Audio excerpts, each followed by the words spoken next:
boa tarde, obrigado por terem vindo. É um prazer, não é, darmos continuidade, não é isso, à nossa série de apresentações de trabalhos premiados no segundo concurso de trabalhos técnicos científicos da Codeplan, com o apoio da Fibra. O texto do Isaac, da Ana Maria e do Cleidson foi muito bem recebido pela comissão julgadora, tanto é que ele foi premiado, né, segundo lugar, se eu não me engano. E hoje a gente tem a alegria de poder tornar público o trabalho deles, não só através dessa apresentação, que deve ter em torno de 30 minutos até 40 minutos, seguida de um debate, mas também na publicação já disponível no nosso site, não é isso? Do Textos para Discussão, com o trabalho deles e que faz parte, não é, dessa nossa iniciativa do nosso prêmio Codeplan de trabalhos técnicos científicos, cujo objetivo é a disseminação de conhecimento, de informações e de análise sobre o Distrito Federal e sua região de influência. Eu parabenizo mais uma vez o Isaac, a Ana Maria e o Cleidson pelo excelente trabalho. Eu tenho certeza que todos vão gostar. Parabenizo também pela publicação. Ficamos muito felizes de ter, né, esse trabalho na nossa série de textos para discussão. E eu vou passar a palavra para vocês para fazerem a apresentação e depois a gente recompõe a mesa, me junto a vocês para organizar aqui o debate que vai se seguir. Mas, mais uma vez, é uma felicidade tê-los aqui.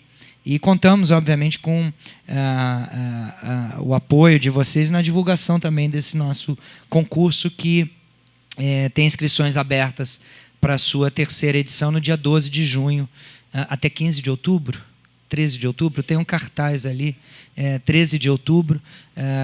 Então, já vamos ampliar, não é, a nossa divulgação, mas já fica aqui apresentada, não é, as datas que foram definidas e, felizmente, com o apoio ainda da Fibra, nós vamos poder premiar também em dinheiro, não é, aquelas monografias, aqueles trabalhos científicos que sejam aprovados pela comissão julgadora.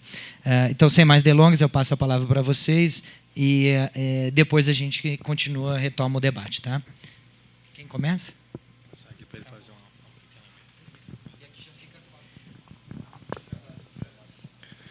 Boa tarde. Primeiramente, dizer que é um prazer muito grande a gente poder estar aqui apresentando esse trabalho. Tá? É uma forma de reconhecimento e de ver a valorização de um estudo que pode fazer diferença para o Distrito Federal. De fato, quando começamos esse trabalho, nós tínhamos uma expectativa, tá? E conforme fomos trabalhando e analisando os dados, nós vimos que a proporção e as possibilidades a partir desse trabalho poderiam ser bem maiores do que aquelas que a gente imaginava no início. Tá? A gente espera que esse trabalho sirva como arcabouço, subsídio para toda a cadeia produtiva, sobretudo de hortaliças orgânicas e hortaliças convencionais. Tá? Esse é um trabalho um pouco maior, tá? Que compõe uma dissertação de mestrado. Ele analisou as hortaliças convencionais e as hortaliças orgânicas. Para submeter aqui, a gente encaminhou a parte que tratava mais especificamente de hortaliças orgânicas, tá? Que a gente viu que era algo mais robusto e que traria para o contexto e para o próprio concurso, né, um know-how e um conhecimento que pudesse ser interessante. Então, na verdade, eu convidei o Dr. Cleidson. Ele é uma pessoa que a gente dividiu já a sala, já trabalhou junto muito, trabalhou ali muito no marketing estratégico. A gente trabalha na Embrapa. Trabalhamos durante muito tempo na parte de mercado, onde mexíamos com portfólio, com planos de negócio, posicionamento, como que aqueles produtos e aquela tecnologia desenvolvida por todos os centros de pesquisas da Embrapa, às vezes acessariam o mercado, como acessaria e como que a gente pretendia que ele chegasse no mercado. Tá? como é uma empresa de inovação e tecnologia, muitas vezes o produto desenvolvido na própria empresa ela não tem ainda o conhecimento e nem a absorção pela sociedade. Então, para a gente foi um desafio muito grande e que trouxe para a gente a possibilidade de não só ter o conhecimento acadêmico, teórico, mas colocar na prática. E o Dr. Cleidson ele tem muita habilidade, facilidade com isso, foi por isso que a gente pediu que ele também estivesse aqui na apresentação do trabalho junto com a gente, né? Eu vou passar essa parte inicial para o Dr. Cleidson fazer a abordagem e a gente vai dividindo a apresentação conforme os slides, a gente for passando os slides, e imagino que ao final a gente abra para perguntas, né? Então tá certo. Então, boa tarde. Só complementando o que o Isaac falou, na questão de um ponto que eu queria destacar, era algo que nos surpreendeu, e aí no sentido também de elogio, dos trabalhos realizados terem sido convidados também para fazer uma explanação, uma apresentação, né? É algo que às vezes não acontece, e aqui a gente tem essa oportunidade também de compartilhar um pouco isso com vocês, né? Principalmente esses primeiros trabalhos, eu achei uma iniciativa muito, muito bacana, e deixo aqui meu elogio. O trabalho, como já foi comentado aqui, caracterização de consumidores, atributos de mercado e estratégias para o crescimento de cadeia produtiva de hortaliças orgânicas no DF.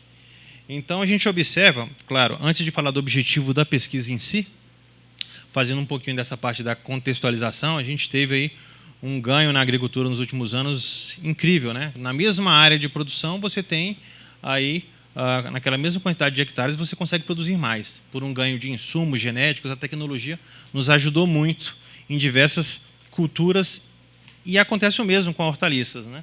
A gente pegou uns dados do IBGE, mostrando que a área continua a mesma, até diminuir um pouquinho, mas a produtividade aumenta.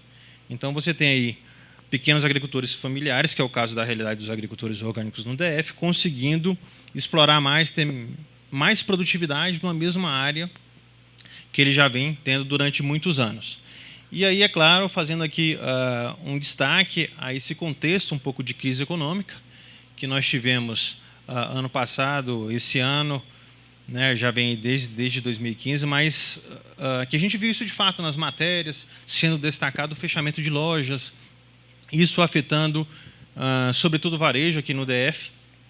E nesse contexto de fechamento de lojas, a gente tem uma agricultura orgânica que vem ganhando cada vez mais espaço, que tem um crescimento em âmbito nacional, né, aí, Sebrae Mapa vem falando dessa perspectiva aí de em torno de 20% a 30%. Né, você tem aí um mercado que no ano passado, segundo o Ministério da Agricultura, estimou que estava em aproximadamente 2,5 bilhões de reais, especificamente para os orgânicos. É algo muito relevante. Você tem uma área, no Brasil especificamente, que a gente tem aí alguns produtores que estão buscando se cadastrar e se especializar em agricultura orgânica, né, trabalhando aí no âmbito de hortaliças, que é de um modo geral mais amplo, e a gente tem a sua representatividade. A gente muitas vezes ouve falar na importância econômica das commodities, né, soja, milho, mas se a gente pegar, por exemplo, no Ministério da Agricultura, o valor bruto da produção, que aí pega não só a produção, mas o valor que é estimado médio para aquela cultura, a gente tem hortaliças que têm um grande volume que é bilionário, se a gente pensar o volume do recurso voltado para aquilo. A gente pode destacar aqui tomate, batata, pimenta do reino e outras. E nesse grande mercado, não só das principais culturas agrícolas, mas sobretudo das hortaliças, a gente tem o nicho dos orgânicos, que na verdade é muito importante, né, e representativo. A gente tem muitos produtores cadastrados, grande parte dessa produção que é feita no Brasil é exportada. Então, por mais que a gente tenha aumentado essa produtividade que eu venho frisando aqui, a gente ainda tem uma quantidade de oferta, em alguns casos, insuficiente para a demanda que a gente tem para esses produtos. E aqui no DF não é diferente, o mercado de orgânicos cresce nessa média também anual, em torno de 20%, e aí com a estimativa de gerar um volume, né, estimativa do ano passado de 30 milhões de reais ano. Então, a gente indo especificamente aqui para o nosso objetivo geral do trabalho, né, porque se a gente for pensar, né, estudar agricultura orgânica, de um modo geral, ela é muito amplo, né? Tem muitas características que a gente pode estudar no setor, desde produtividade até o nosso caso específico é fazer um recorte, uma delimitação e tentar ver o que o consumidor pensa sobre, né? Qual é o perfil dele, quais são os principais atributos que ele considera que é de destaque, que é relevante, e como que a gente pode externalizar isso para os produtores e comerciantes, pensando nos vários elos da cadeia, como atributos importantes. Então, avaliar a percepção dos consumidores de hortaliças orgânicas sobre a qualidade do produto nessa cadeia produtiva do DF, alguns objetivos específicos, né? Caracterizar demograficamente um pouco esses consumidores, com algumas características que na parte de resultados a gente vai comentar. Essas características que a gente tem específicas para esse mercado, né? Que a nossa delimitação geográfica foi realmente DF, os pontos de venda daqui, sabendo que o entorno contribui muito também para esses produtos que aqui chegam, e descrever os atributos de valor, na verdade, esses que se diferenciam no valor do produto, para subsidiar ações estratégicas no setor. Então, o próximo slide.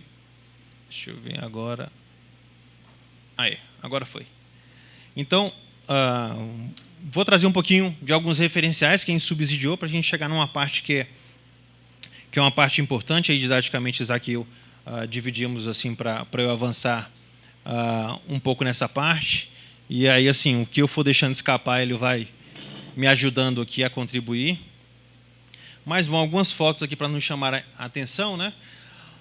Mas muito se fala sobre essa importância de hortaliças e da nossa segurança alimentar.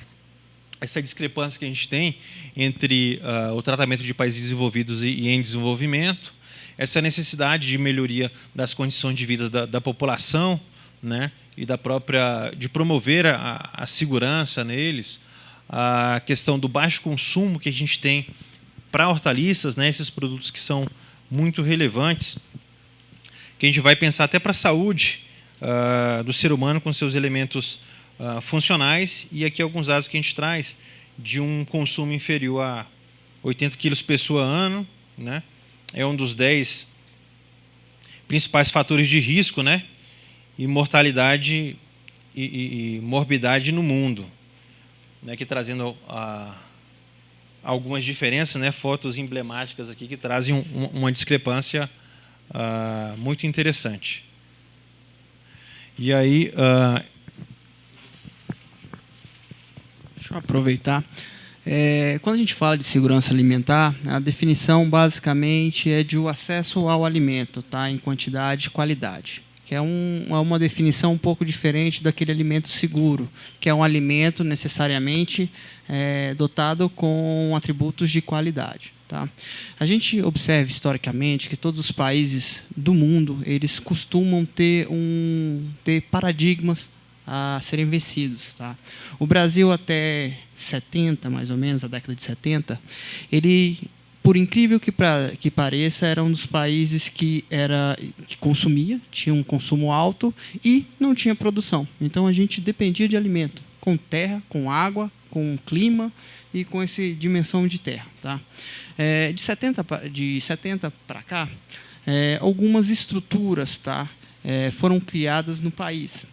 Estruturas como instituições de pesquisa, universidades que tornaram possível, tá, aplicação da ciência e da agricultura nos campos, a criação da assistência técnica e extensão rural, e isso tudo, junto com outros elementos, tá, do ambiente institucional, tornaram a agricultura e mudaram a história de um país que tinha toda a aptidão e competência para ser agrícola, tornaram ele de fato agrícola. Nesse momento, tá, o Brasil conseguiu vencer ou quebrar o primeiro paradigma, que era o paradigma da quantidade de alimento. Tá? Hoje, o Brasil é um dos maiores exportadores, tá, de alimento no mundo. Entretanto, hoje o nosso paradigma não é quantidade. Ele começou a ser qualidade. Então, é por isso que surge nos ambientes sociais, e lembrando que o mercado é uma criação da sociedade, os próprios mercados, as demandas, é uma demanda da sociedade, foi criado pela sociedade. Então, hoje a gente começa a se deparar com esses movimentos, tá? E com o mercado consumidor demandando alimentos de qualidade, tá? Quando não de alimentos especiais, especializados ou diferenciados, né? Conforme o Dr. Cleiton vai continuar tratando sobre o assunto.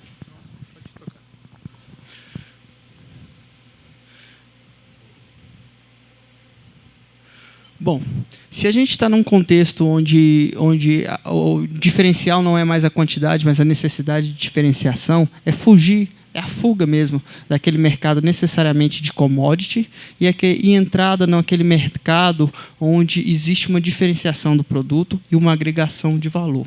Tá? Quando a gente olha para hortaliças orgânicas, é extremamente interessante para o mercado, sobretudo aqui no DF. Primeiro, eu tenho um emprego de mão de obra extremamente elevado. Tá? O sistema produtivo de hortaliças orgânicas ele é muito diferente e muito difícil quando comparado com o convencional.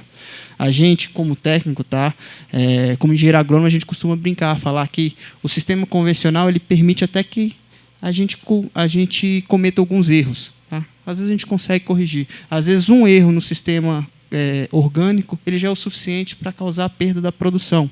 Tá? Então, isso torna, por si só, uma atividade diferenciada e que merece ser tratada pelo consumidor como realmente um produto diferenciado. Ele chega ao produtor como um produto diferenciado. Tá? E isso não só traz renda, mas também fortalece o setor agrícola, tá? Principalmente ligado à lericultura.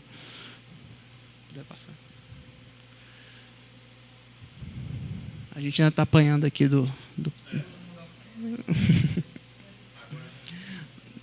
Bom, e nesse contexto aqui, a gente utilizou algumas ferramentas para poder analisar o mercado, o contexto. Né? Obviamente, quando a gente olha para esse macro e microambiente, eu tenho uma estrelinha diferente para colocar em cima ali dos clientes. Tá? Se antigamente, principalmente quando a gente falava do mercado, do agronegócio, a gente olhava para dentro da porteira, quem definia a quantidade do que seria produzido, o tamanho da cebola, o tamanho da melancia, era o próprio produtor, era para dentro da porteira. Esse olhar começou a ser cada vez menor para dentro da porteira e começou a ser maior lá para a ponta da venda, tá? Onde a pessoa que estava comprando, ela exigia produtos diferentes. Então, quando a gente olha o contexto geral, obviamente, a gente não pode deixar de levar em consideração todos esses fatores do macro e microambiente, mas a gente olhou com óculos, tá? Com as lentes do cliente para todos esses setores envolvidos, tá? Para poder definir ou chegar a pelo menos uma proposição de alguns elementos que possam ser interessantes para o setor. Comparativamente, no agronegócio, a gente usa muito os ambientes institucionais, tá? Que são aqueles compostos por leis, ou por leis que eu falo, não necessariamente a legislação, às vezes leis sociais, tá? Às vezes crenças, valores. Tá? São ambientes institucionais que tangenciam toda uma cadeia produtiva. Tá? E a gente também olha para o ambiente organizacional, que são aqueles entes que participam e interagem com toda a cadeia produtiva.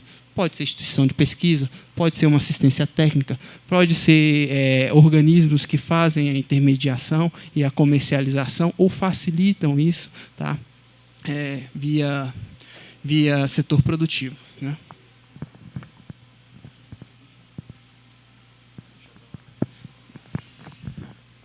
Bom, aqui trazendo alguns conceitos, essa evolução do que a gente pensa, então, por qualidade consumidor, nós temos aqui uma evolução onde você tinha, a priori, um requisito, um foco, né, na conformidade de projetos, você vai vendo da utilidade de consumidor, satisfação, e a gente chega aí, então, numa busca, numa evolução de conceitos, olhando aqui o contentamento, maximização e aspiração do usuário.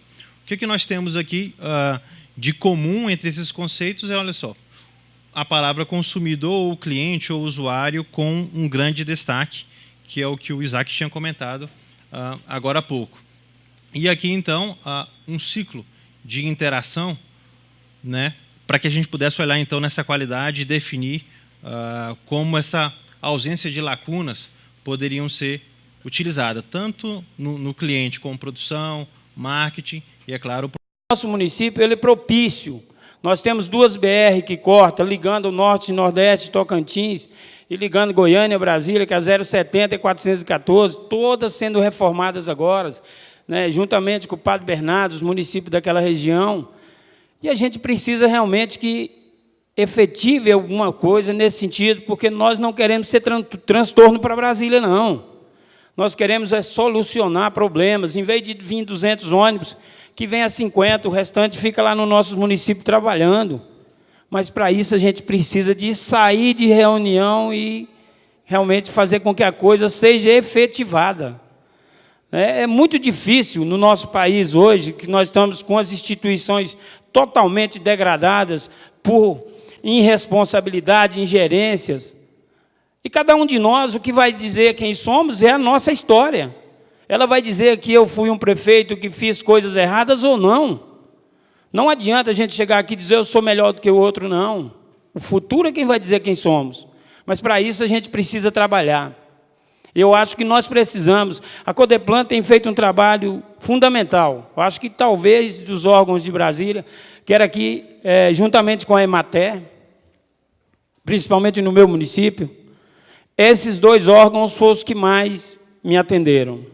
E eu fico triste ao saber que a Emater está nos abandonando lá, de certa forma, por falta dessas parcerias e falta de recursos. Então, é muito triste. Eu preciso que desenvolva a minha agricultura, não só os assentados, mas a todo cidadão que compõe o meu município.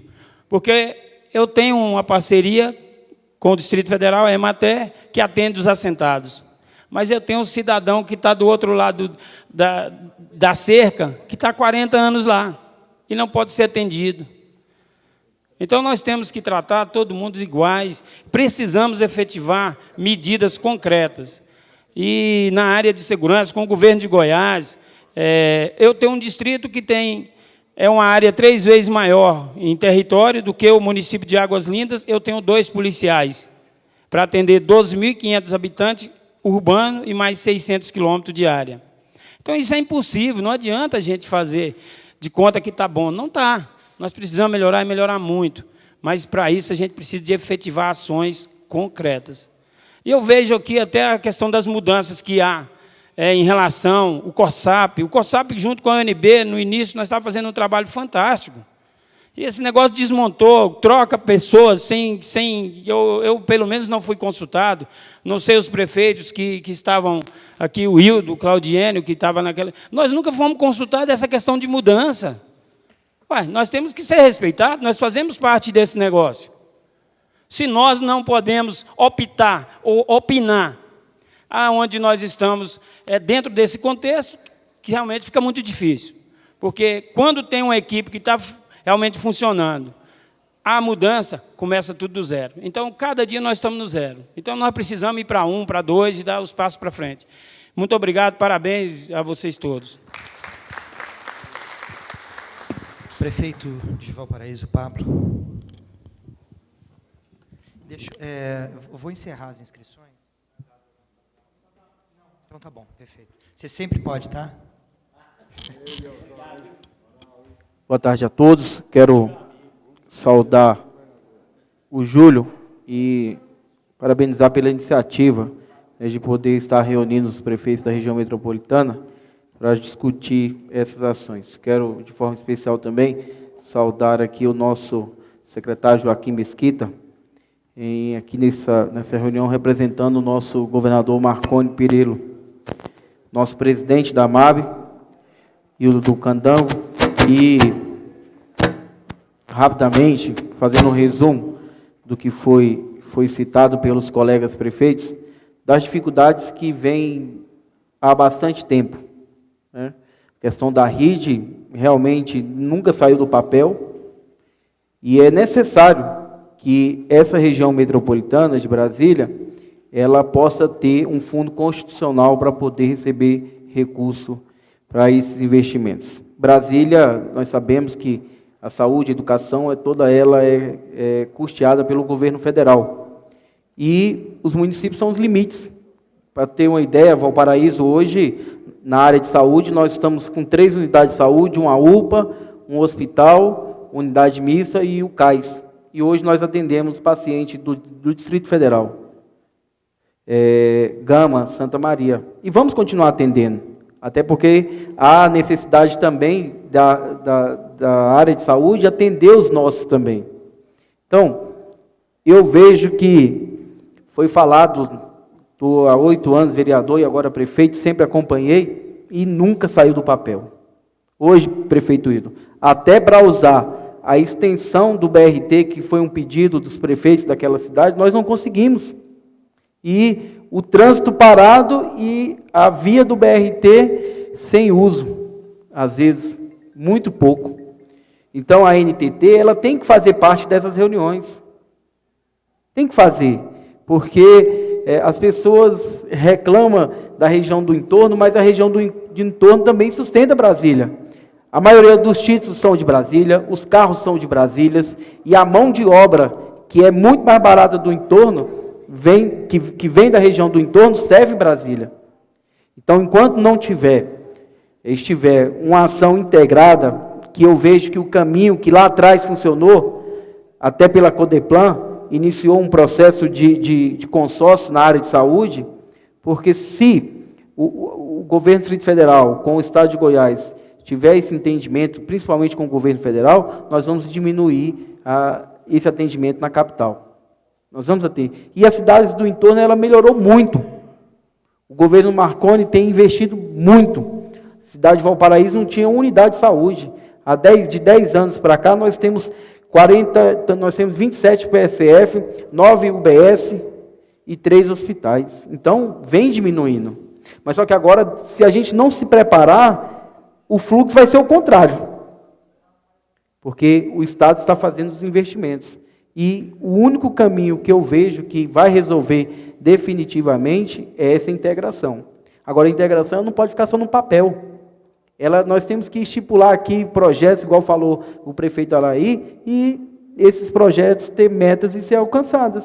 A gente reúne aqui, depois não reúne mais. A questão do COSAP foi falado aqui, reuniu, toma as decisões, os prefeitos nem sabem. Fui na reunião prestigiar o prefeito Will, estava pedindo para mim assinar um papel para permanência de um membro. Eu nunca fui consultado. Então, a região metropolitana, junto com o Distrito Federal, junto com o governo do Distrito de Goiás, ela precisa dessa integração. E lá atrás, que não tinha essa tecnologia, não tinha... Os municípios eram muito mais dependentes. Funcionou. E agora eu acho que precisa realmente voltar essa questão desses convênios, tanto na área de segurança, na área de saúde, principalmente do transporte. Hoje, a nossa comunidade da região metropolitana somos humilhados na questão do transporte, porque fica nesse ping-pong. A responsabilidade é da NTT, a responsabilidade é de Brasília, de Goiás, e eu acho que a responsabilidade é de todos. A partir do momento que tiver a disponibilidade de um consórcio com todos, até para o município ajudar a fiscalizar, certamente nós vamos conseguir tirar esses grandes projetos do papel. Se não, vai continuar na mesmice. Vamos só prorrogar. E prorrogando, as dificuldades vão só aumentando. Então, eu quero dizer que a cidade de Valparaíso está aí disposta a enfrentar esse desafio juntos, né, com o nosso Estado. E quero aqui agradecer ao Joaquim Mesquita, em nome do governador, pelos investimentos na nossa região. Ontem, na cidade do Fábio, nesse momento de muita dificuldade, o governador consegue fazer os investimentos que aquela cidade, que aquela região demanda. É a construção do hospital Hugo, que vai atender toda a região, vai desafogar Brasília, é a questão dos investimentos na área de segurança pública, mas precisa dessa interligação com o Distrito Federal. E eu sei da boa vontade do governador Rodrigo Hollenberg, de poder ajudar a nossa região. Quando era senador, defendia uma parte de uma criação do Fundo Constitucional para a região metropolitana. E precisa sair do papel. Foi criticado em Brasília porque Brasília não estava dando conta de sustentar se autossustentar. A gente sabe que Brasília é rica, e o que o governador enxergou naquele momento é justamente de desafogar o Distrito Federal. E tem que ser. O caminho é esse. Nós temos que construir essas parcerias junto com os municípios e com o governo de Brasília e o governo de Goiás. E, mais uma vez, Valparaíso estará à disposição para essas parcerias que possam beneficiar toda a nossa comunidade. Obrigado. Eliosório, por favor. Boa tarde a todos. Vou dispensar os comentários, só parabenizar a mesma iniciativa da Codeplan, nosso amigo Lúcio, desse belo trabalho que tem feito. Inclusive, ele não mencionou aí, um trabalho bonito nós começamos a fazer, já entregou para 4 municípios a pesquisa, né, socioeconômico da cidade, vai continuar agora com outras parcerias. Aqui tem, quando foi Planaltina, Valparaíso, foi contemplado, e outros municípios. Agora, eu gostaria só de dizer 2 palavrinhas aqui mais. Uma com relação à rede. Eles estão preocupando muito com rede, como o menino, como o representante da SUDEC que falou, região metropolitana, não preocupe com isso não. Quando a Arruda fez o projeto, foi região de desenvolvimento do entorno, do DF e do entorno, gente. Essa é coisa nossa, pessoal, ela é específica. Ela dá todos os poderes para nós fazer tudo. E eu sempre dou um exemplo, nós participávamos aqui, era o secretário Vec que vinha, e eu era suplente dele, Israel Pinheiro, que vinha representar Minas Gerais, ao nível que era essa nossa rede, gente, vinha só as altas cúpulas dos estados, Minas, Goiás e o Distrito Federal, e todos os membros mandavam, era secretário, muitas vezes o ministro que participava dos ministérios, que faz parte da rede, do conselho da rede. Então, era uma coisa importante, as coisas saíam. Eu dou um exemplo. Eu era vereador em Lusiânia, fiz um pedido lá de acabar com o interurbano, não existia aquele interurbano. Eu mandei para a Telebrasília, na época, assinado pelos 15 vereadores que assinou, abonando o meu pedido. O processo montou, correu lá dentro. Foi privatizada a Telebrasília e nós conseguimos tirar, saímos para os 4 municípios só saiu para os 4 porque tudo pertencia a Lusiânia, não tinha emancipado ainda. Você vê, mas a empresa privada aceitou. Nós estávamos no Ingá, e eu ligando para a Lusiânia, era interurbano, dentro do mesmo cidade, distrito nosso, eu estava ligando, um é 3621, um é 3623, outro é 3621, interurbano. O que aconteceu? Nós conseguimos, pelos 4 municípios, pela RIDE, nós criamos uma comissão na RIDE temática, para tratar especificamente do interurbano. E passamos, aí depois o que aconteceu? E os outros municípios, aí nós, também a mesma situação, aí o que aconteceu? O senador Marconi Perillo, que hoje é governador, assumiu conosco a RIDE, e nós acabamos derrubando o interurbano para todos os municípios do entorno. Então, como que não funciona a RIDE, gente? Fala para mim. Nós fizemos tudo isso e resolve muita coisa que nós conseguimos pela RIDE. Conseguimos plano diretor para todos os municípios, parceria do Ministério com o governo de Goiás, entrou um 400 mil, outro 400 mil, fizemos plano diretor para 19 cidades do entorno.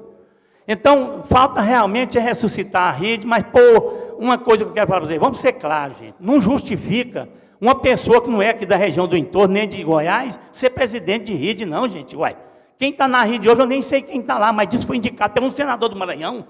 Maranhão tem alguma coisa a ver com rede nossa aqui do entorno? Então, nós temos que chegar em Braga. Eu falei agora com o Hollenberg, na entrada aqui, eu falei, Hollenberg, fale com o governador, já falei com o Marconi, ele vai sentar com o senhor, vá no presidente ou no ministro e indique um representante Distrito Federal ou Goiás. Tem que ser um nosso, ou da Codeplan, pode ser um do Codeplan de outro, ou outro secretário de Planejamento de Goiás, mas que seja um goiano ou então um brasiliense para resolver esse problema. São exemplos que eu estou dando do que está acontecendo. Outra coisa que foi comentada, o Flávio começou, nosso companheiro da Secretaria de Agricultura, no início, 2 anos atrás, o Valsenor esteve aqui, nós tivemos até reunião aqui, lá na Codeplan também, nós começamos o trabalho de resolver os problemas pendentes que estavam aqui em todo. Nós começamos um trabalho em 2004, que eu comecei como vereador, e depois como diretor da GDR em Goiânia, o problema da barreira sanitária, tanto de origem animal e vegetal. Foi para o Ministério, andou, eu e o João Bosco Belino, fomos até na frente, eu estava para assinar o convênio com tudo, com o governo de Brasília, tudo. Como a sede ia ser aqui em Brasília, ia fazer tudo aqui em Brasília, com o governo de Brasília, tinha problema do governo de Brasília com o governo federal, arquivaram e não falaram mais nada. E nós levantamos, aí nós esquecemos o governo federal e fizemos junto com Brasília. Nós assinamos, no dia que estamos assinando lá o convênio da Corumbá 4, nós assinamos o protocolo de intenções. Foi tudo feito, nós entramos com um projeto, nós só assinou os 2 governadores, está tudo acertado, aquela do Arrigo Sentado, só está acertando agora como fiscalizar só. Se carimbou Brasília, não precisa carimbar aqui, carimbou Goiás, os municípios de Goiás, não precisa. Então, só está nesses critérios agora. Depois do nosso acordo que nós fizemos, nós só pedimos anuência ao Ministério, Secretaria Nacional. Como nós pedimos só anuência, o que aconteceu? A ministra, a Abreu, aí, a Cátia Abreu, o que aconteceu? Ela baixou um decreto autorizando para o Brasil inteiro. Depois que nós fizemos isso. Agora, nós regularizando o nosso aqui, nós podemos vender, não é só para Brasília, não. O nosso município é para qualquer cidade do Brasil. Só está regulamentando esse decreto dela agora, que está para resolver entre os outros estados. Então, é isso que nós que tem trabalho. Esse trabalho existe, a RID entra nisso e nós resolvemos isso. Mas com Goiás já vai assinar, já está a formalidade agora, para ser assinada agora com o doutor Guilherme, doutor Arthur, lá da nossa agência, na agência da defesa em Goiás, para resolver esse problema. Então, a preocupação da nossa Secretaria da Agricultura, que tem esse problema, que é um discurso muito bom. Nós criamos muitas APLs, arranjos produtivos locais, nós fizemos em Santo Antônio Descoberto, em Cocalzinho, fizemos muitos arranjos produtivos em Moveleiro, em Valparaíso. Então, nós fizemos muita coisa, mas depois, quando tem que vender alguma coisa aqui em Brasília, tem que ser escondido. Vender uma linguiça aqui, eles trazem escondido. Vai trazer um queijo escondido para vender encomenda de um colega de trabalho, gente. Então, esses são os exemplos.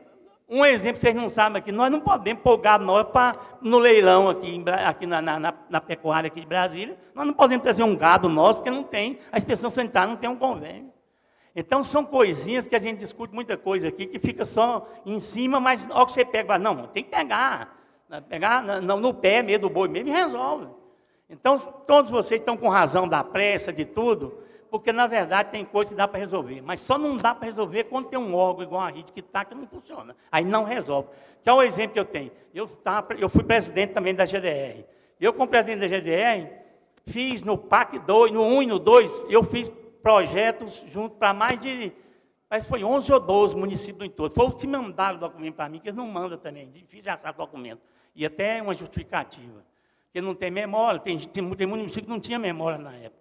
Então, o que acontece? Inventário e memória. O que aconteceu? Nós fizemos projeto, mas eu falei com eles, gente, manda para mim, para o governo fazer, porque nós, no Estado de Goiás, o Estado pagava a contrapartida, certo? Mas muitos fez um projeto muito grande de contrapartida do município, apesar que quem está na RID, que eles não sabem, é só 2%, gente, que você paga de contrapartida.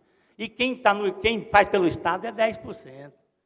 Você entendeu como é que é o negócio? Então, a RID existe, tem coisa na RID, emenda de deputado, emenda de bancada, emenda de tudo, pode jogar tudo na RID, executa tudo pela RID e pelas agências.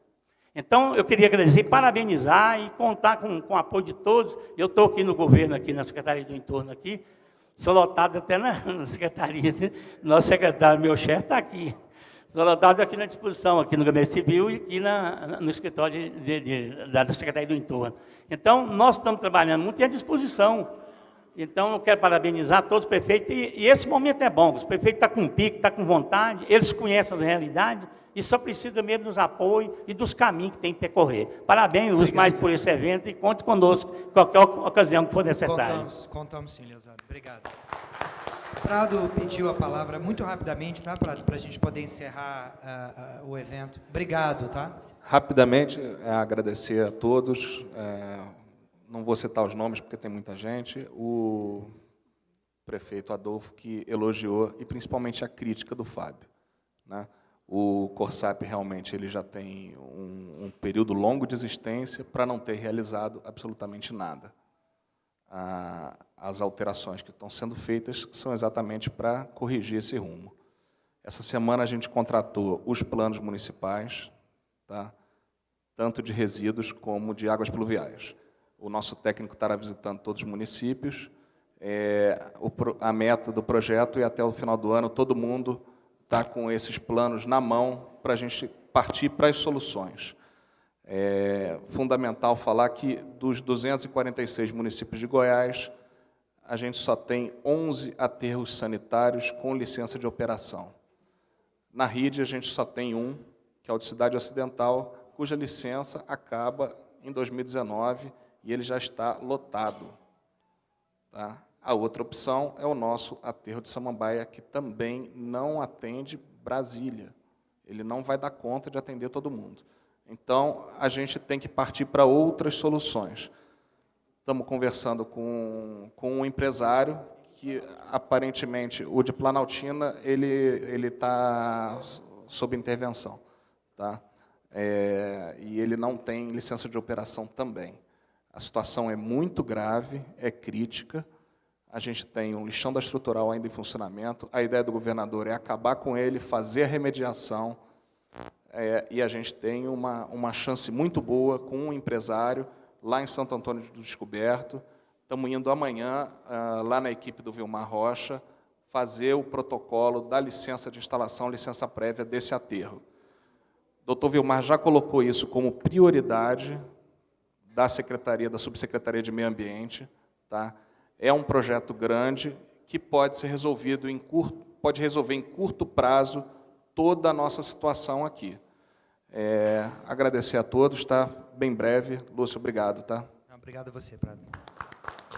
Vamos, então, retornar a palavra para a mesa, para os comentários finais aqui da mesa. Eu vou ficar por último, para dar um encaminhamento. Começo com o prefeito Hildo do Candango.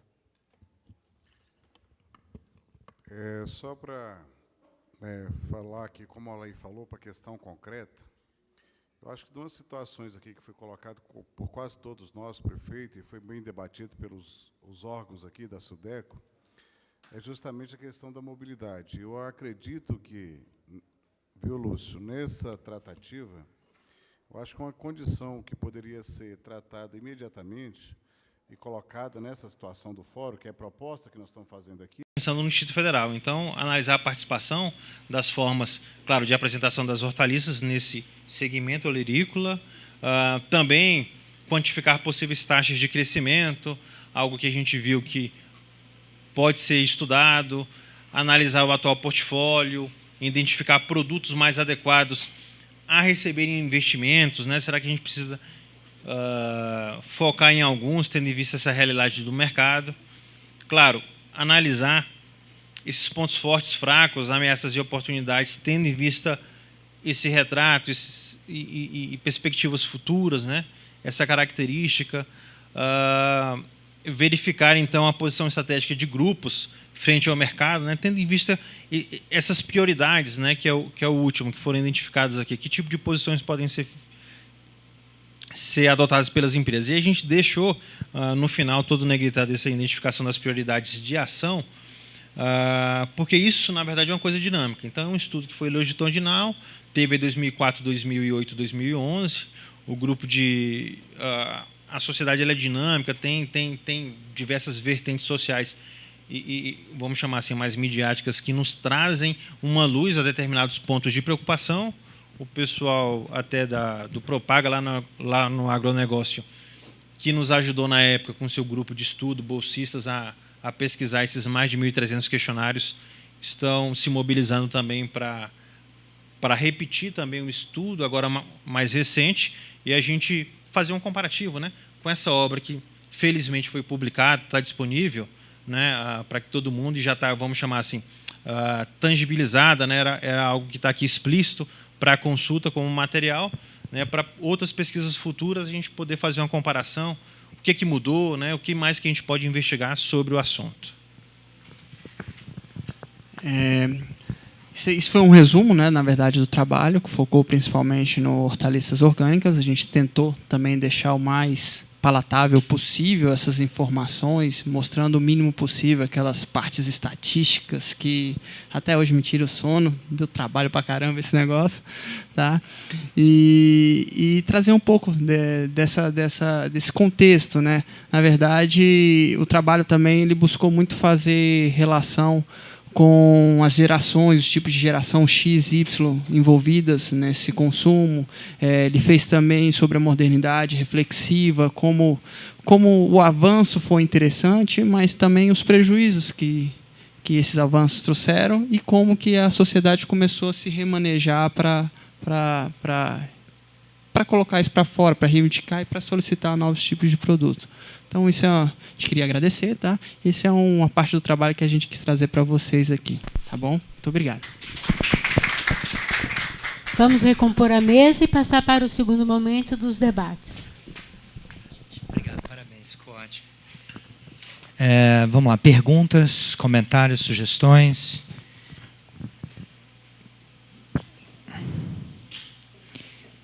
Por favor, se identifique. Boa tarde, meu nome é Rebeca, eu sou da Diretoria de Estudos e Políticas Sociais aqui da Codeplan. Quero parabenizar o trabalho de vocês. Eu acompanho a parte de segurança alimentar e nutricional, também de saúde, então é um tema bem correlato ao que eu trabalho aqui. E eu queria, na verdade, uma dúvida, talvez uma explicação de vocês que são da área, porque quando a gente discute dentro de SANT, segurança alimentar e nutricional, você bem falou sobre, desculpa, é o Cleidson que falou, sobre a questão do acesso e a qualidade de alimentos, que é colocado dentro do conceito que a gente discute. E quando a gente também fala pela ótica de acesso, pela agricultura familiar.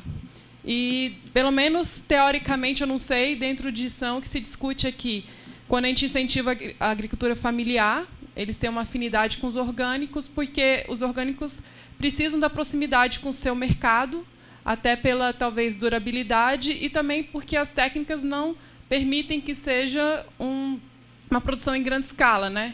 Então, tem todo um cuidado para a produção do orgânico. Porém, vocês vieram falando que o DF é um grande exportador de orgânicos. Então, isso meio que contradiz um pouco do que, pelo menos, o que eu já vi discutindo dentro de SAN. E eu queria entender, assim, porque o que se fala é que precisa da proximidade, por isso incentiva a agricultura familiar, mas, ao mesmo tempo, a gente é um grande exportador. Então, eu queria entender como isso funciona. Tem mais alguma pergunta? Vocês podem responder e depois a gente volta se tiver outras, tá? Bom, na verdade, quando a gente apresentou as informações sobre o contexto e a exportação, na verdade, o Brasil é um grande exportador de produto, tá? Inclusive de produtos orgânicos. O Distrito Federal é um grande consumidor. Essa informação realmente sobre exportação de produto orgânico para outros estados ou até para fora do país, a gente não tem essas informações assim a pronta entrega, tá? Agora, no Distrito Federal, a gente vê, sim, tá? essa proximidade, essa interação. Tá? Tem movimentos ecológicos, tá? Consumidores extremamente conscientes e interessados em não só estar lá comprando. Tá? Eles querem ter um relacionamento mesmo, eles querem conhecer o nome, o seu João que vende, o seu Chico, saber que é da propriedade, saber quando que ele converteu a propriedade, se ele já foi convencional ou não, como que ele certifica, tá? E nesse ponto, o Ministério da Agricultura, eu acredito que ele tenha logrado um grande êxito, porque ele não fixou um padrão único para a certificação do produtor de orgânico, tá? Ele teve a flexibilidade de entender as diferentes dimensões de cada um dos produtores, tá? E colocar para cada um os critérios. Se ele quer acessar um mercado local e vender em feira, ele precisa se cadastrar como produtor de orgânico junto à SFA. Tá? Se ele quer atender mercados, por exemplo, no outro extremo, internacionais, ele precisa de uma certificadora internacional, tá? Que vá fazer com credenciamento, tá, no Ministério, e que seja reconhecida internacionalmente para poder alcançar mercados mais complexos e diferentes. Não sei se eu respondi a pergunta.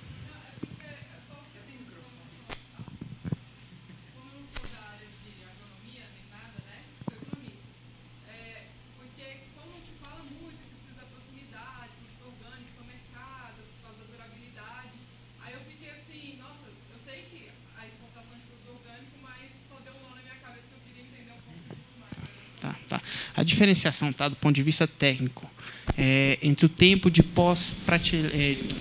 prateleira ou de pós-colheita do orgânico e do convencional, geralmente você pode lançar a mão de alguns produtos químicos que vai manter o produto por um tempo maior conservado. Então, eu posso aplicar um fungicida para ele não ter tanto incidência de fungo, eu posso aplicar outros tipos, até um cloro na hora da lavagem, né? Enquanto no orgânico eu tenho que atender todo um rito para não correr o risco de eu perder minha certificação ou perder aquela minha carimbo de orgânico, tá? Então isso pode tornar o tempo de prateleira mais curto. Isso acaba trazendo uma proximidade, mas é o mercado mesmo que tem o interesse de chegar perto do produtor. Se ele quiser, você poderia chegar na feira e falar, olha, me dá aí 1 quilo e pronto. Não, ele tem interesse. O consumidor ele tem essa característica. Ele quer conhecer, ele quer estar próximo, ele quer ter esse jogo corpo a corpo, tá? com o produtor. Eu só queria colocar mais um ponto, que no mercado de hortifruti, o Brasil acaba exportando, alimentando outros países, tem uma grande demanda, né? Você tem destaque aí para a laranja, onde a gente é a fruta que o Brasil, junto com a banana, mais produz, e grande parte da produção de laranja vai para fora, e esse é uma característica de mercado, né? Esse consumidor externo, ele busca um produto que tem uma qualidade, vamos chamar assim, diferenciada. E no caso dos orgânicos também, eles buscam isso no mercado nacional e buscam também esse produto de qualidade, e há uma demanda, né? Há uma competição, vamos chamar assim, entre demanda interna e externa, e grande parte desse produto, pelo preço, vai para fora, para mercados externos. É só uma colocação. Você começou a falar sobre a questão da certificação. E a gente fez aqui um trabalho um tempo atrás. Ai, desculpa. Meu nome é Lídia, eu trabalho também na diretoria de políticas sociais. E a gente fez um tempo atrás, na nossa diretoria, um estudo sobre mercado de produção de orgânico. E vimos que no Distrito Federal a grande dificuldade era em questão da certificação do selo mesmo, que tinham muitos cadastrados, que era do controle social. E aí, como você fez uma pesquisa de levantamento com o público consumidor, existe alguma... Eu não sei se vocês trataram desse assunto, mas me trouxe interesse de pensar assim, será que o consumidor, ele verifica e ele tende mais ao certificado, ao não certificado, ele tem clareza dessa diferenciação, o preço que os dois fazem é mais ou menos igual, e como se dá essa identificação? Vamos lá. Hoje o produtor orgânico ele quer saber primeiro como é que certifica, tá? Ele às vezes não precisa entrar a fundo, mas ele quer ter certeza de que aquilo que dizem que de fato é. Se diz que é orgânico, eu quero saber se é orgânico, tá? Eu li o trabalho da Codeplan, achei muito bem feito, muito bem escrito, sabe? E vi que dava 3 opções, né, segundo a legislação. Assim, a gente tem diferentes tipos de produtores, né? E a gente precisa ser flexível em relação a isso. O produtor ele tem interesse, sim, de conhecer. Tá? Só que mais do que ter a certeza de um papel, de um etiqueta ou de qualquer outro, ele quer ter certeza, ele quer confiar, ele quer ter esse relacionamento. Tá? Então, o fato de poder entrar num site e ver os produtores cadastrados, né? Ou o fato de ver necessariamente na etiqueta, é interessante. Eu falo consumidor. É o consumidor quando ele chega para fazer essa compra. Hoje, é interessante porque a pessoa que estava fazendo entrevista da Globo, a Clara, ela pegou e falou, eu sou consumidora de orgânicos. E a gente até estava brincando aqui, ela pegou e falou, mas eu quero saber se aquele cara que está me vendendo é ou não. E ela queria saber, tem como consultar no site? Tem como você consultar no site. Mas acho que mais importante do que isso, o consumidor ele quer saber. Ele quer conversar e quer ter certeza, não necessariamente com um instrumento formal, ou uma etiqueta, um carimbo ou qualquer outra coisa. Tá? Por mais que a gente saiba que a legislação diz que, se tiver no supermercado, tem que ter na embalagem. Se tiver na feira, não necessariamente, mas o cara tem que ter um cadastro, ele tem que apresentar isso se necessário. Né?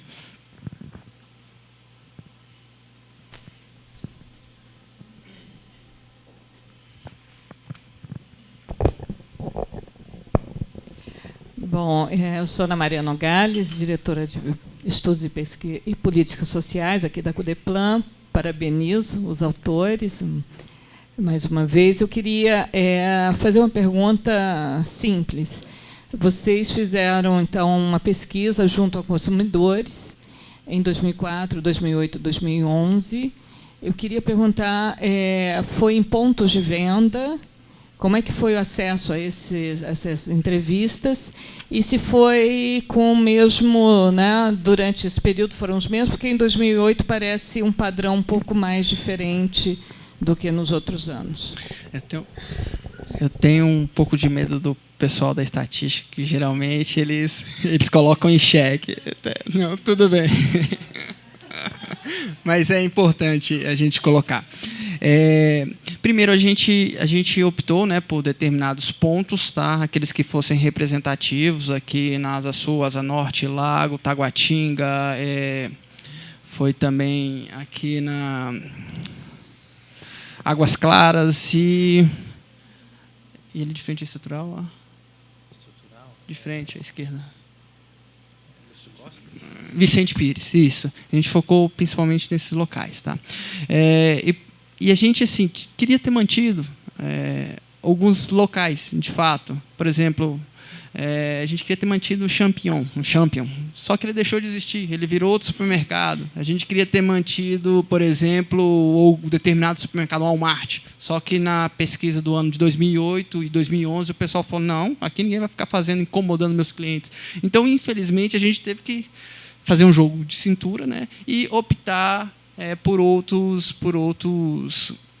locais. E acabou também que a gente acabou acrescentando, foi muito bom porque a gente acabou acrescentando. Nesse período surgiu, ou se tornou cada vez mais importante, novos mercados, novas feiras, e aí a gente ia consultando. A própria Emater, ela teve uma feira orgânica de frente ao prédio central, né? Depois parece que parou, depois retornou, então a gente ia fazendo essas pesquisas conforme a disponibilidade dos locais, mas sempre tentando manter as mesmas regiões, para evitar ao máximo essas discrepâncias e essas desuniformidades nas informações.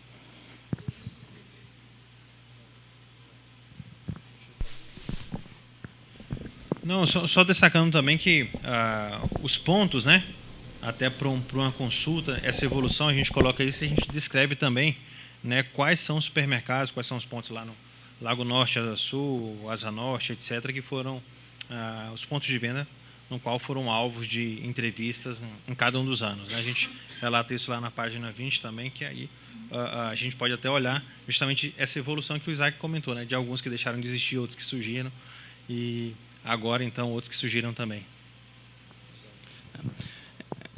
A gente até tentou também achar outros lugares, por exemplo, Recanto das Emas. A gente fez algumas entrevistas em Braslândia, só que a maioria desses locais ou tinha um mercado pouco expressivo ou tinha uma quantidade muito baixa de locais para a gente pesquisar. Tá?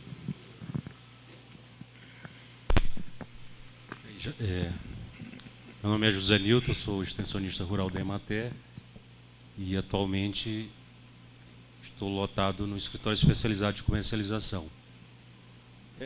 Não é uma pergunta, como aqui é um debate, então vou contribuir aí com Fica à vontade. O que foi perguntado e se for o caso, né, se assim entender, corroborar aí com o debate aqui hoje, né? Então, a respeito, a moça saiu. A pergunta que ela fez, mas eu queria destacar, é da sua diretoria, né? Então eu gostaria de destacar aqui na fala nas duas perguntas que foram feitas sobre a questão do perfil do agricultor, né? A primeira pergunta estava um pouco relacionada à questão de exportação, que foi esclarecido, e a questão que me parece que era relacionada ao perfil do agricultor. E que está relacionado à segunda pergunta, que falou sobre certificação. Essa questão do perfil do agricultor também é muito em função de características da própria atividade, né? Vocês estão abordando um tema que é a hortaliça, né? Aí da olericultura. Então, e também é característica da atividade como a produção orgânica, né? O sistema de produção orgânica, que é a diversificação. Então, o fato da gente ter realmente muitos agricultores familiares envolvidos no processo, é também bastante, e aí estou falando de hortaliças, tá? Eu estou falando de hortaliça, muito em função dessas duas características. Você tem propriedades pequenas, você tem uma atividade, um cultivo que é muito dinâmico, e você tem uma necessidade da atividade, do sistema de produção orgânica, que é a diversificação.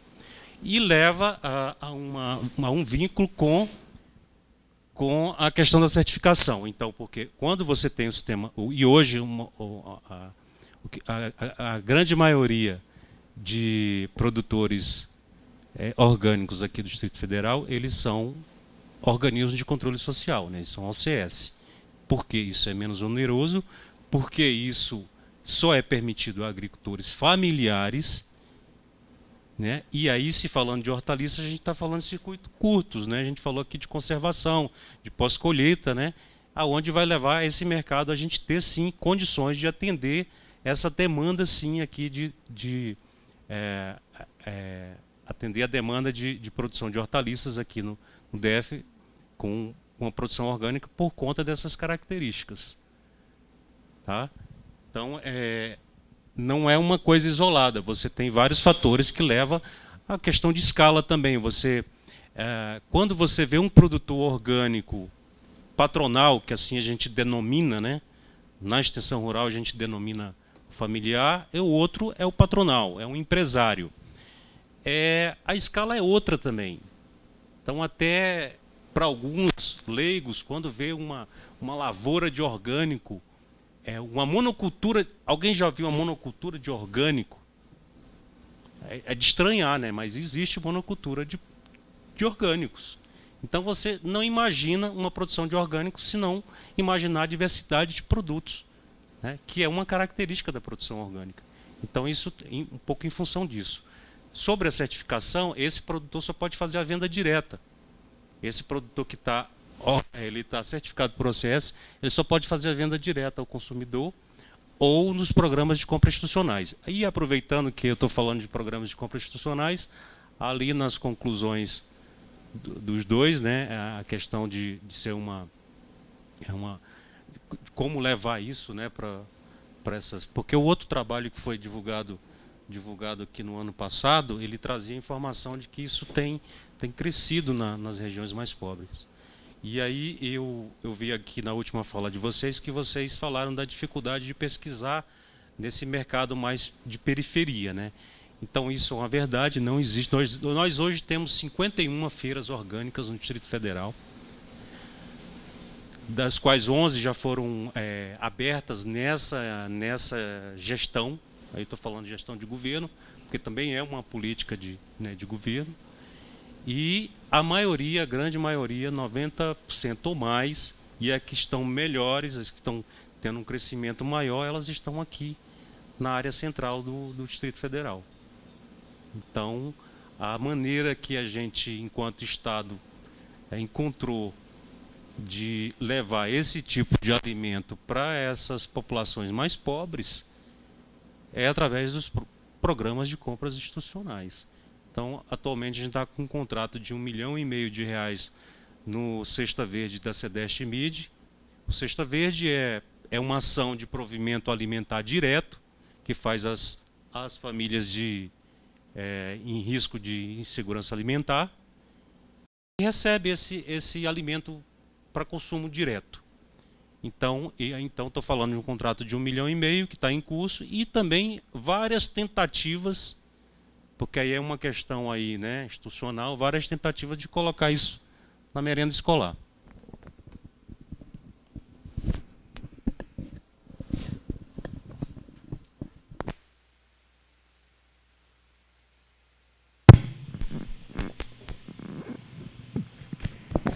Meu nome é Jair, eu sou extensionista da Emater, né, trabalho na área de informações conjunturais. Eu queria parabenizar vocês pelo trabalho aí, né, que pode contribuir muito, né, com o nosso trabalho também. E queria saber onde que a gente consegue o trabalho na íntegra, né, mesmo na parte de orgânico e a parte convencional, né, que é interessante para nós, né. E dentre as conclusões lá de vocês chegaram a pesquisar, por exemplo, essa preferência do pessoal, né, de ir no Ceasa e de ir no supermercado? Quais seriam as causas disso, das pessoas estar procurando esses locais? Entre homens e mulheres, né, teve essa diferenciação, né? A gente identificou isso, mas não soube explicar por que, por exemplo, a maior preferência de homens pela Ceasa, tá? O das mulheres a gente até consegue entender um pouco. Geralmente é durante a saída do trabalho, tá? Ela aproveita uma quarta verde ou algo assim dos supermercados, né? E já aproveita e já faz a compra, né, semanal dela, de hortaliças ali orgânicas. Agora o aumento, a maior quantidade de compra por homens na Ceasa, realmente a gente achou bem interessante, mas não temos assim, não sabemos explicar exatamente. Não, claro, só para abordar o outro ponto de onde achar, né, foi recentemente publicado aqui no site da Codeplan, né, na Textos para Discussão, né, é um periódico, tem aí o seu número da revista, onde vocês podem ter acesso a ele. Inclusive, uma parte importante também é porque no final, no apêndice 1, tem um questionário que a gente aplicou, né? Então, o questionário conseguiu mapear isso, identificar, tornar visível uma diferença de gênero em alguns pontos de venda, né? E aí, de repente, carece aí uma outra, que não está no nosso escopo das 18 perguntas, né? Tem algumas observações. Das 17 perguntas que foram feitas, o porquê. O foco era saber o porquê da escolha, quais são os atributos que ele dava para a escolha daquele produto de qualidade, os gargalos de compra. Então, a gente consegue identificar isso nas perguntas e as análises que foram colocadas aqui. Agora, uma outra coisa, né, que a observação trouxe, que a investigação trouxe de curiosa, né, e que aí, de repente, caberia um estudo complementar para identificar por que dessa preferência. O meu pai gosta também de comprar na Ceasa. Meu pai também. Bom, o trabalho na íntegra, né, inclusive com as convencionais, ela está no site do Propaga, tá, que é a pós-graduação em agronegócio da UNB, se precisar. Esse aqui é realmente mais focado na parte de hortaliças orgânicas. E, na verdade, esse trabalho ele respondeu alguns porquês, mas ele, mais do que responder, ele gerou um monte de porquês também. Então, abriu um monte de leques, um monte de arrependimentos. Por que eu não coloquei no questionário essa pergunta? Por que eu não coloquei essa a mais? Mas eu acho que isso é no decorrer mesmo do trabalho que a gente vai vendo e vai identificando essas possibilidades. E o pessoal do Propago, o pessoal da ONB, está com a proposta de continuar esse trabalho. Então, já está rodando essa pesquisa, tá?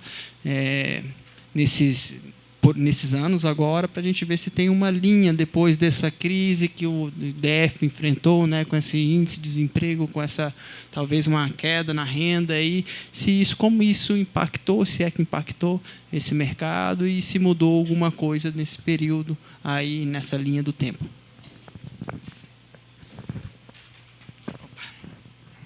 Muito bem. Mais alguma pergunta, algum comentário? Não, então, acho que a gente pode encerrar essa atividade de hoje, não é?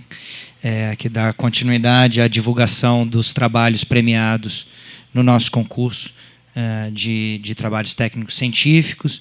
Lembrando, não é, que a terceira edição do concurso abre suas inscrições no dia 12 de junho, então convido todos, né, para que se interessarem, para que se inscrevam e nos auxiliem, obviamente, também na divulgação do nosso concurso. O trabalho está publicado no nosso site, assim como os demais serão publicados, e nós vamos oportunamente divulgar também as próximas apresentações dos demais trabalhos premiados. Eu parabenizo os autores não só pela premiação, mas também pela qualidade do trabalho, pela apresentação. Eu acho que o tema é extremamente relevante, entender o perfil do consumidor e do consumo no Distrito Federal e os potenciais, não é, de consumo no Distrito Federal. Eu acho que é uma agenda extremamente importante que a gente quer investir cada vez mais aqui na Codeplan. Já estamos fazendo isso, mas, enfim, transformar isso num tema para a nossa avaliação, obviamente, do nosso cenário econômico, das nossas potencialidades econômicas, e certamente o nosso consumidor tem aí algumas características muito particulares, né? A gente tem uma massa salarial muito concentrada na área mais rica da cidade. Isso, obviamente, é ruim, porque gera desigualdade, mas, por outro lado, cria um mercado consumidor com demandas muito particulares para questões que transcendem preço, transcendem, né, os aspectos materiais, vamos dizer assim, não do consumo, para pensar em outros valores, como saúde, como bem-estar. Obviamente que isso afeta o perfil de compras. Então, entender essas potencialidades, eu acho que é algo importante para a gente pensar o desenvolvimento econômico da nossa região, e aí isso reverbera, reduzindo desigualdades, reduzindo pobreza, quando a gente inclui, não é, mais gente no mercado de trabalho, que pode ser muito bem um mercado na área rural, na produção de orgânicos, cada vez mais valorizados, independente dos seus preços. Agradeço a presença de todos os colegas da Emater. A gente deixa claro aqui também o nosso compromisso com o entendimento da questão rural no Distrito Federal e com o entendimento específico da questão dos orgânicos aqui.